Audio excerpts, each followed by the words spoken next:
Shalom Bapak Ibu, ada sukacita? Saya harap Bapak Ibu penuh dengan sukacita dan kabar Bapak Ibu dalam keadaan baik-baik. Sebelum kita merenungkan kebenaran firman Tuhan, mari kita berdoa. Segala kemuliaan dan hormat kami persembahkan kepada Engkau Tuhan, karena Engkau Allah yang layak menerima setiap pujian dan penyembahan kami. Dan betapa kami bersyukurnya Tuhan, hari ini Tuhan, Engkau masih memberikan kekuatan. Engkau masih menyertai kami di dalam kehidupan kami. Engkau tak pernah membiarkan kami berjalan sendiri Tuhan. Engkau Allah selalu bersama dengan kami. Dan hari ini Tuhan, betapa kami bersukacitanya Tuhan.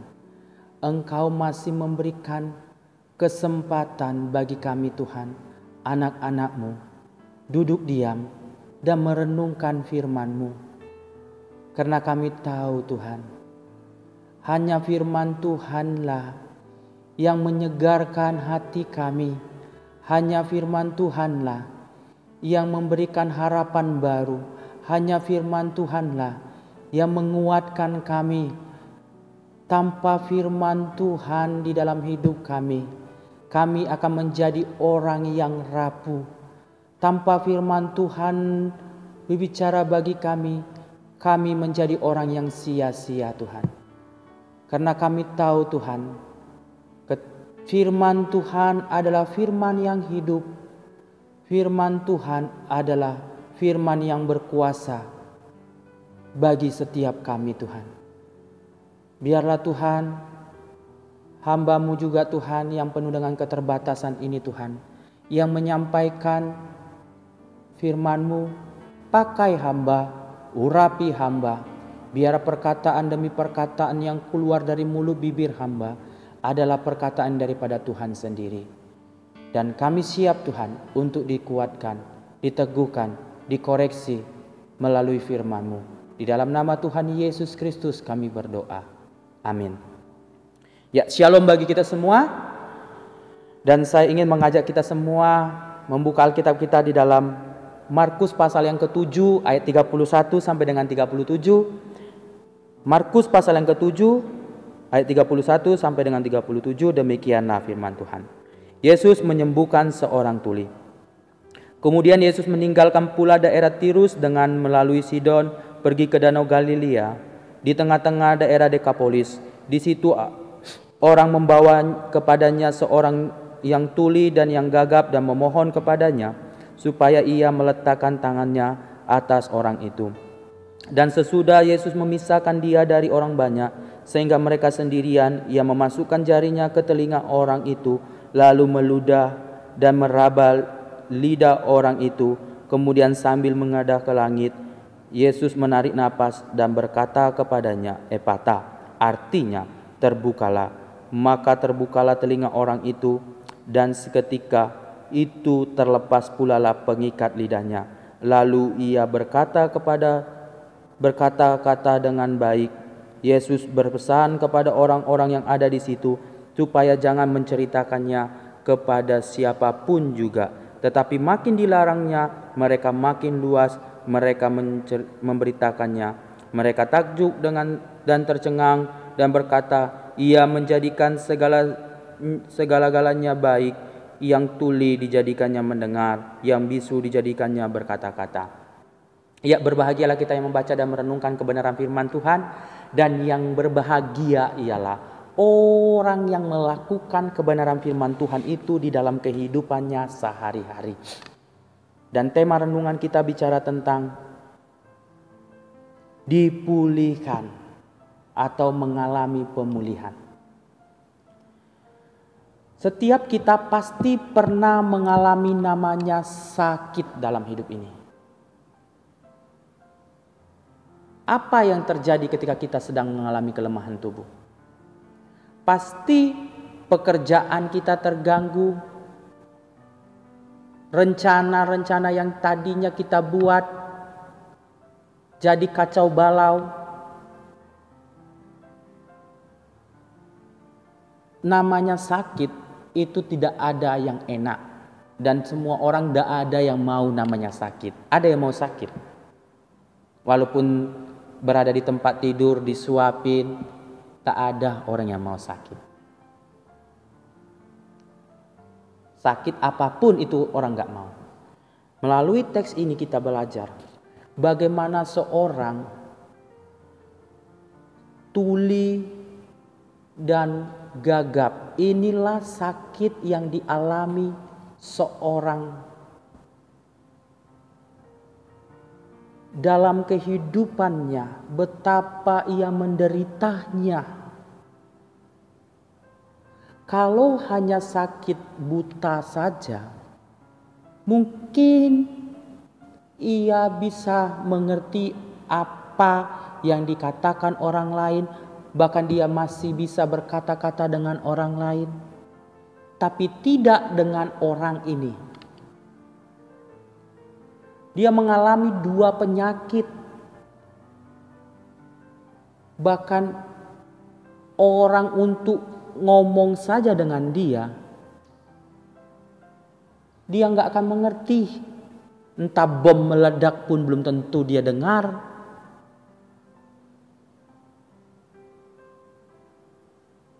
Dia ngomong kepada orang lain pun belum tentu orang mengerti apa yang diucapkannya. Betapa sakitnya, betapa menderitanya orang ini. Untuk bersosialisasi sulit dia lakukan. Bahkan mungkin dia harus terasingkan dari orang-orang, dari lingkungannya. Karena sakit yang dialaminya. Penderitaan yang dialaminya, ia harus terisolasi mungkin. Tapi kehadiran Yesus pada waktu itu sangat berarti bagi orang ini. Ketika orang ini yang sakit tuli dan gagap ini mengalami perjumpaan dengan Tuhan, hidupnya diubahkan. Dia mengalami suatu pemulihan di dalam hidupnya. Bukan hanya secara fisik atau jasmani saja ia disembuhkan. Tapi imannya mengalami pemulihan. Dia orang Dekapolis. Bisa saja orang ini bukan orang Yahudi. Orang yang tidak tahu tentang Yesus. Tapi pada waktu itu, kehadiran Yesus, ia mengalami perjumpaan dengan Yesus, hidupnya berubah drastis. Dipulihkan. Ini juga mengajarkan kita dan mengingatkan kita di dalam kehidupan kita, bahwa betapa pentingnya kita harus mengalami perjumpaan dengan Tuhan. Mengalami perjumpaan Tuhan itu bukan waktu engkau ibadah di hari Minggu.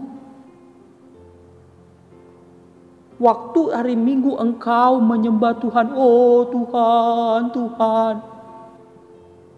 Lewat hari Minggu, tidak mengalami. Di hari Minggu engkau menangis-nangis. Lewat hari Minggu engkau bikin nangis orang lain dengan perkataanmu, dengan tindakanmu.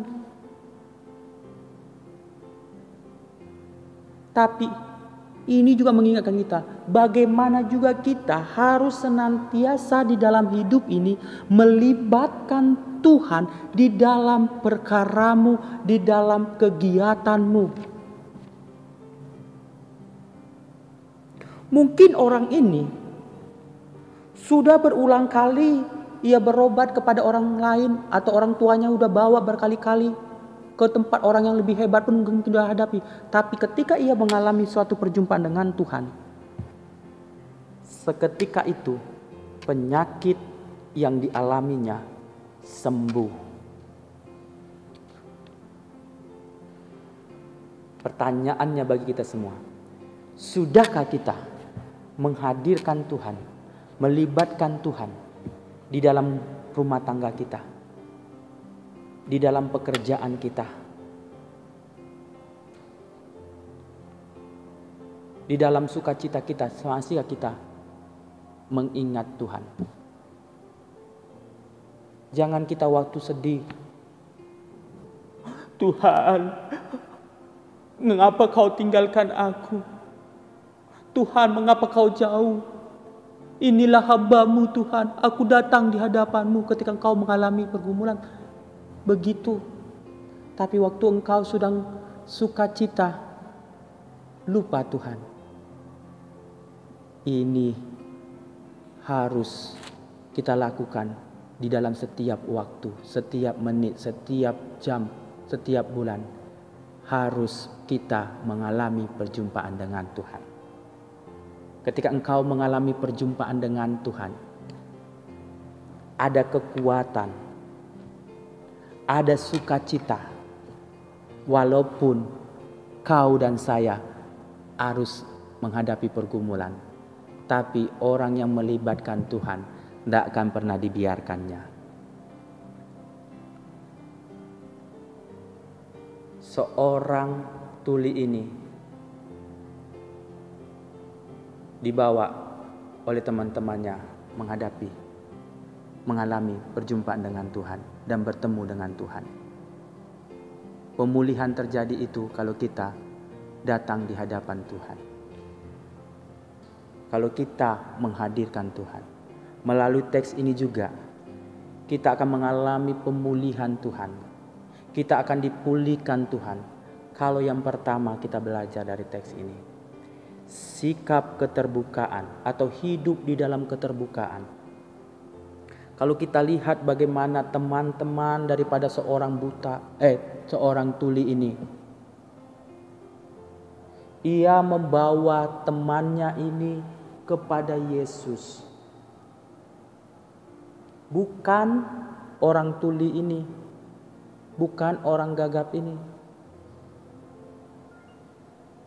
tapi temannya lah yang memiliki rasa kepedulian, rasa keterbukaan. Ia katakan, Tuhan, tolonglah letakkan tanganmu di atasnya. Inilah sikap keterbukaan yang dimiliki oleh sahabatnya, temannya.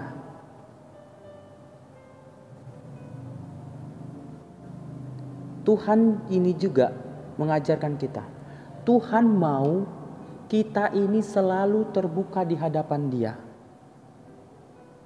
Ingat, sebelum engkau dan saya berdoa, Tuhan tahu apa yang menjadi doa kita. Dan Tuhan tahu apa kebutuhan kita. Karena Dia Tuhan.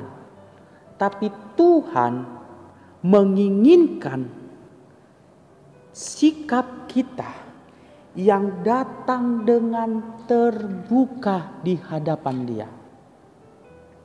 Orang yang terbuka berarti orang yang benar-benar di dalam dirinya membutuhkan Tuhan di dalam kehidupannya. Orang yang terbuka di hadapan Tuhan mengakui bahwa dirinya tidak bisa berjalan bersama dengan Tuhan.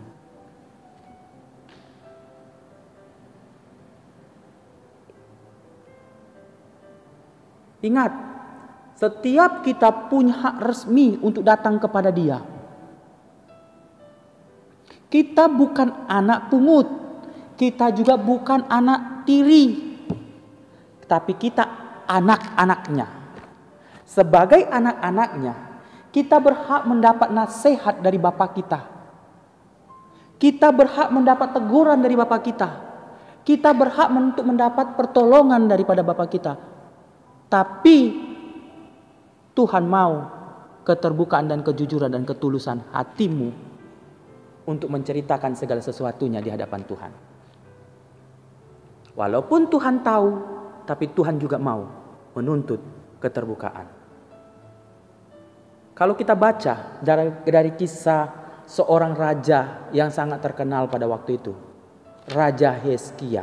Kalau kita baca di dalam 2 Raja-Raja 19, pada waktu itu kerajaan Yehuda sudah dikepung oleh Raja Asyur dan Raja Sanherib.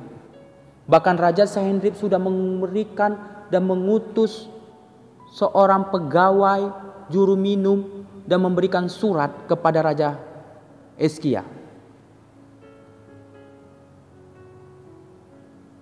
Ketika surat itu sampai di hadapan Raja Hizkia, Hizkia enggak langsung menyuruh pasukannya menyerang, berperang.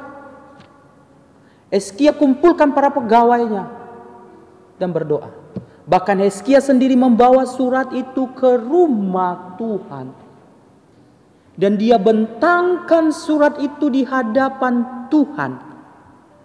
Dan dia berkata, Tuhan, mereka telah mengaibkan Engkau. Mereka telah menghina Engkau, Tuhan. Hizkia ceritakan segala sesuatu, masalah yang terjadi di dalam dirinya. Masalah yang terjadi di hadapan mereka. Bukan Tuhan tidak tahu. Tuhan tahu kok. Tapi Tuhan mau sikap keterbukaan Raja Hizkia di hadapannya. Waktu Hizkia menceritakan hal itu di hadapan Tuhan, apa yang terjadi? Hizkia enggak berperang langsung, tapi Tuhan turun tangan, membunuh pasukan Raja Sanherib, dan begitu banyak mati. Tuhan membukakan jalan bagi dia. Orang yang terbuka di hadapan Tuhan, maka Tuhan akan membukakan jalan bagi dia. Orang yang terbuka di hadapan Tuhan, maka Tuhan akan memberikan pertolongan tepat pada waktunya. Orang yang terbuka di hadapan Tuhan, tidak akan Tuhan biarkan berjalan sendirinya. Dalam hubungan rumah tangga saja, apa yang diperlukan? Keterbukaan, kan? Dalam pacaran saja, Pak, pacar nuntut kamu harus terbuka loh. Apalagi kita di hadapan Tuhan, kita juga harus terbuka di hadapan Tuhan. Sekecil apapun pergumulan yang kau hadapi dan saya hadapi, Tuhan mau kita tetap menceritakan di hadapan Tuhan.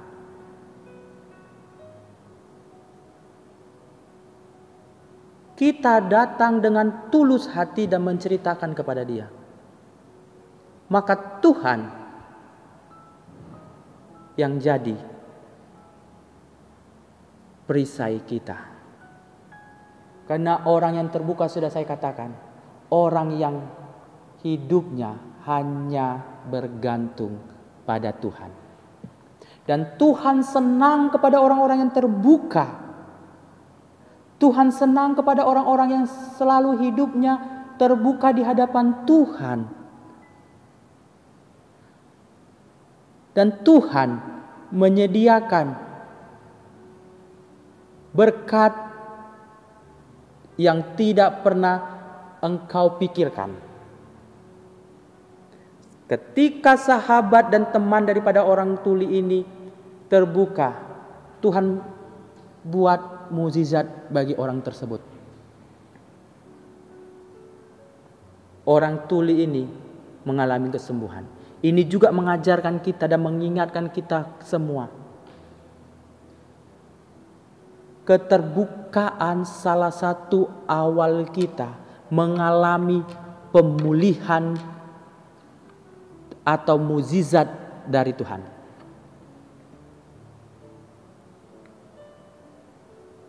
Terbukalah selalu di hadapan Tuhan. Yang kedua, kita belajar dari teks ini. Untuk kita hidup dalam pengharapan. Dikatakan bahwa memohon. Inilah sikap suatu pengharapan yang ditunjukkan daripada teman orang tuli ini. Ia meletakkan dasarnya hanya di dalam Yesus. Inilah pengharapannya bahwa Yesus itu sanggup. Yesus itu pasti mau menolong. Teman-teman ini, orang ini, yakin Tuhan nggak akan biarkan orang itu begitu saja. Dia yakin Ketika dia datang kepada Tuhan dan menyerahkan dan meletakkan masalahnya, maka Tuhan akan menolong dia. Keyakinan daripada orang ini, teman-teman ini, membuahkan hasil yang luar biasa. Orang yang tuli ini seketika mengalami pemulihan karena ada harapan di dalam diri teman-temannya dan juga pasti di dalam diri orang tuli ini. Karena Tuhan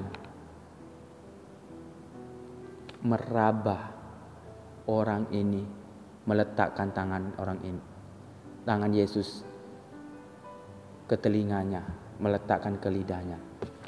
Ini ada sentuhannya. Tuhan menyentuh hati orang ini bahwa apa yang mereka harapkan oleh teman-temannya, Tuhan mau. Bahkan Tuhan mengatakan menyingkirkan dari orang-orang itu. Hanya mereka berdua saja. Pengharapan di dalam Tuhan tidak akan sia-sia.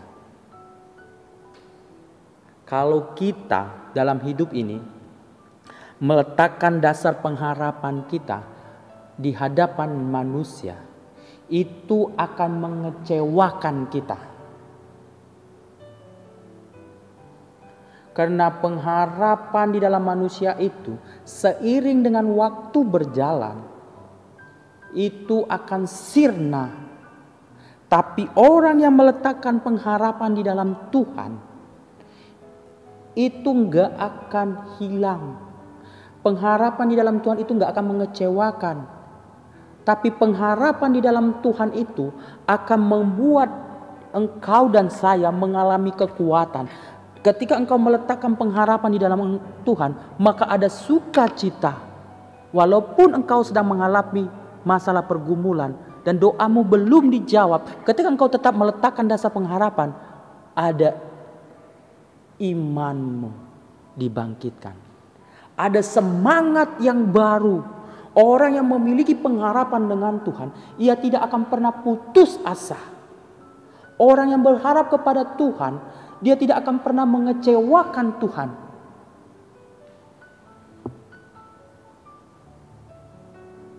Kalau kita baca kisah seorang Abraham di dalam Kejadian 22,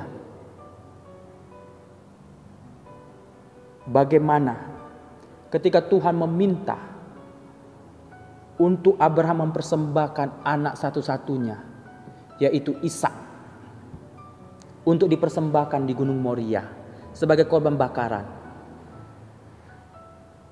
Ketika mereka berada dan sampai dekat Gunung Moria, Abraham berkata kepada bujangnya, "Kalian tinggal di sini dulu. Aku berserta anakku akan sembahyang di sana. Sesudah itu kami kembali." Ingat, Tuhan meminta untuk dipersembahkan anaknya. Tapi Abraham yakin, katakan apa? Kembali. Dia meyakini kalau nanti anak ini mati di tangan dia sendiri, Allah yang dia sembah, Allah Yahweh, sanggup membangkitkan dan menghidupkan anak ini. Itulah harapan Abraham. Itulah keyakinan daripada Abraham. Bahkan di ayat 8, ketika Ishak bertanya kepada Abraham secara langsung, "Ayah, ini tempat bakaran sudah ada, perapian sudah ada. Di manakah anak dombanya?" Abraham enggak berkata, kau diam kau, dasar anak." Enggak berkata demikian. Tapi Abraham berkata, Tuhanlah yang menyediakan. Apa yang terjadi? Tuhan menyediakan dan menggantikan Ishak dengan domba. Itu harapan dari Abraham. Sehingga Roma 4 ayat 18 dikatakan, sekalipun Abraham tidak ada dasar untuk berharap, ia tetap berharap dan percaya. Ini juga yang mengajarkan kepada kita, sekalipun engkau dan saya sedang menghadapi pergumulan saya saat ini dan doa kita belum dijawab sampai saat ini, Tuhan tetap memberikan pertolongannya. Tetaplah berharap kepada Tuhan.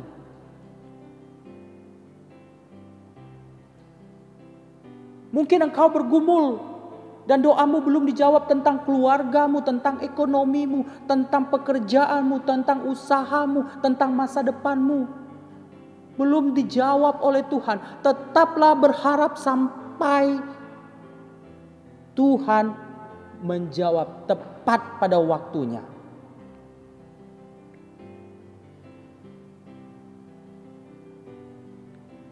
Dan bangunlah pengharapan itu di dalam Tuhan. Tuhan senang kepada orang-orang yang berharap kepadanya.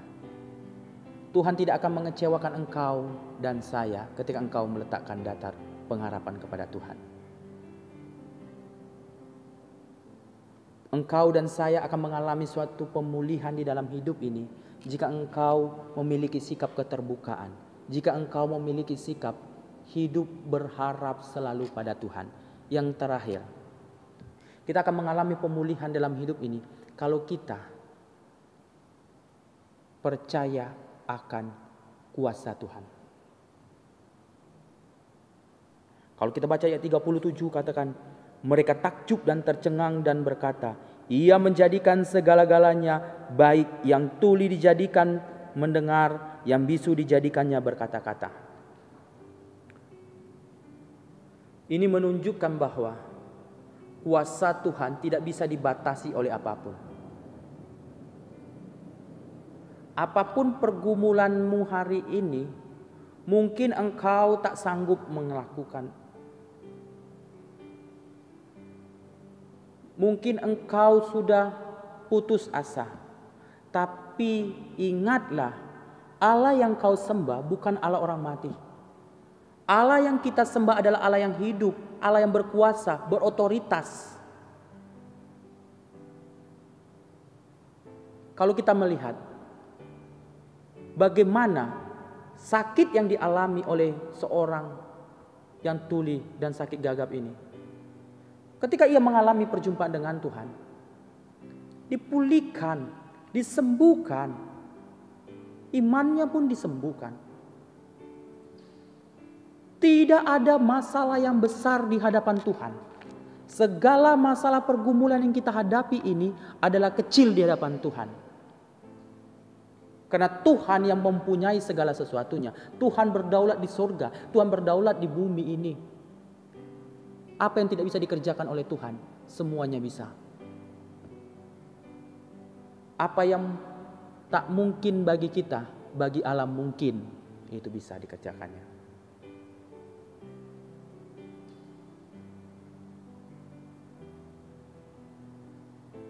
Bagi Tuhan tak ada yang mustahil. Mungkin bagi kita itu mustahil, tapi bagi Tuhan itu perkara kecil. Dan cara Tuhan dengan cara kita itu berbeda. Tuhan bisa memakai apa saja karena Dia berkuasa. Kalau kita melihat bagaimana seorang Nabi Elia yang begitu hebat dan dipakai Tuhan secara luar biasa. Ketika ia mengalami suatu masalah di mana Tuhan menyuruh ia berada di Sungai Kerit. Ketika di Sungai Kerit, dan pada waktu itu 3,5 tahun tidak turun hujan, tapi Elia tetap dipelihara oleh Tuhan. Sungai Kerit itu tidak pernah berhenti airnya. Dan Tuhan memberikan makanan melalui burung gagak. Burung gagak pada waktu itu adalah burung yang najis. Burung pemakan daging. Tapi Tuhan suruh dia memberikan makanan, daging, roti setiap hari. Apa yang tak mungkin bagi Tuhan?